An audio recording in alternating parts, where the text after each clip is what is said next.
Police এবং RAB হেফাজতে যে নির্লজ্জ নির্যাতন করা হয়, ওই নির্যাতন থেকে দেশ এবং জনগণকে, রাজনৈতিক নেতাকর্মীদেরকে মুক্ত রাখার জন্য ব্যবস্থা নেওয়ার জন্য আমরা আবেদন করেছি। একটা সদ্য ভূমিষ্ঠ নবজাতককে যদি হাঁটতে বলা হয়, দৌড়াতে বলা হয়, এটা তো সম্ভব না। সমস্ত সেকশন দলীয়করণ মুক্ত করার পর নির্বাচন দেওয়ার জন্য আমরা আবেদন করেছি।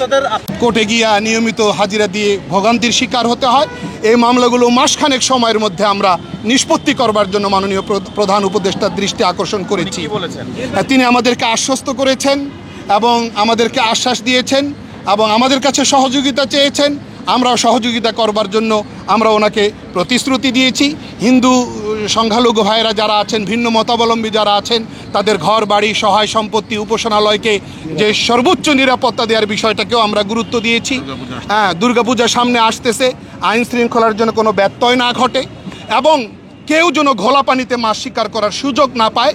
সরকার যেভাবে এখানে সজাগ সতর্ক দৃষ্টি রাখবে, আমরা যারা দেশবাসী, দেশপ্রেমিক, আমরা যারা আছি, সবাই কাঁধে কাঁধ মিলিয়ে আমরা এই জায়গাটাতে অতন্দ্র প্রহরী হিসাবে দায়িত্ব পালন করব, এটা আমরা প্রধান উপদেষ্টাকে আশ্বস্ত করেছি। বাংলাদেশের স্কুল, কলেজ, ইউনিভার্সিটি, নির্বাচন কমিশন, সচিবালয়, পুলিশ, র্যাব, বিজিবি সহ যত সেকশনে দলীয়করণ আছে, সমস্ত সেকশন দলীয়করণ মুক্ত করার পর নির্বাচন দেওয়ার জন্য আমরা আবেদন করেছি।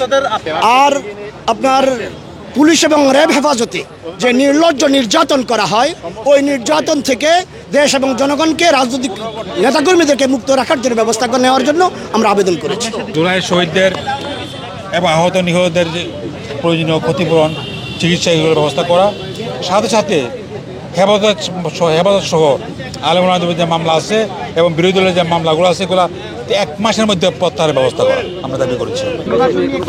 আমরা সেই উত্তরে সেই জায়গাটাতে বলেছি, আপনার যে প্রশ্ন, যে একটা সদ্য ভূমিষ্ঠ নবজাতককে যদি হাঁটতে বলা হয়, দৌড়াতে বলা হয়, এটা তো সম্ভব না। সেই জায়গাটাতে আমরা বলেছি প্রয়োজনীয় সংসারের কাজগুলো শেষ করে যৌক্তিক একটা সময়সীমার মধ্যে জাতির কাছে একটা সময়সূচি উপস্থাপন করে এতদিনের মধ্যে আমরা নির্বাচনে যাচ্ছি। লেভেল প্লেইং ফিল্ড, সবার জন্য, সব দলের জন্য সমান সুযোগ, এরকম একটা পরিবেশ তৈরি করার দিকে ওনারা আস্তে আস্তে অগ্রসর হবেন। আমরা এমনটাই প্রত্যাশা করছি।